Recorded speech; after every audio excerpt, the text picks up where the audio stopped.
ভারতের গভীর জঙ্গলের মধ্যে গুপ্তরূপে অবস্থান করছে এমন এক কুণ্ড যার নাম পরশুরাম কুণ্ড। কিন্তু এটি কোনো সাধারণ জলাশয় নয়, এটি পরশুরামের শক্তির প্রতীক। পরশুরাম নিজের তপস্যা ও শক্তির বলে ভূতল থেকে জল উৎপন্ন করে এই কুণ্ডটি নির্মাণ করেছিলেন। এই কুণ্ডের জল কখনো শুকায় না এবং এই জল সর্বদা পবিত্র থাকে। যখন তিনি নিজের পিতার হত্যার প্রতিশোধ নেন এবং ব্রাহ্মণদের রক্ষা করেন, তখন তিনি নিজের পরিশ্রম ও তপস্যার জন্য এই বিশেষ কুণ্ডটি নির্মাণ করেছিলেন। মানা হয়ে থাকে, যারা এই বিশেষ কুণ্ডে স্নান করেন তাদের জীবন পরিবর্তিত হয়ে যায়।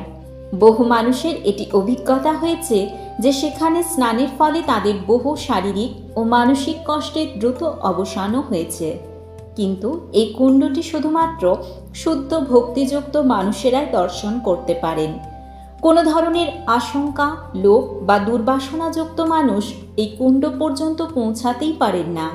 তাই কিছু মানুষের পথ হঠাৎ পরিবর্তিত হয়ে যায়, এমনকি তারা অদৃশ্যও হয়ে যান। পরশুরাম কুণ্ড হল শক্তি, রহস্য ও শ্রদ্ধার সঙ্গমস্থল। এই ভিডিওটি দেখার জন্য আপনাদেরকে অসংখ্য ধন্যবাদ। নমস্কার।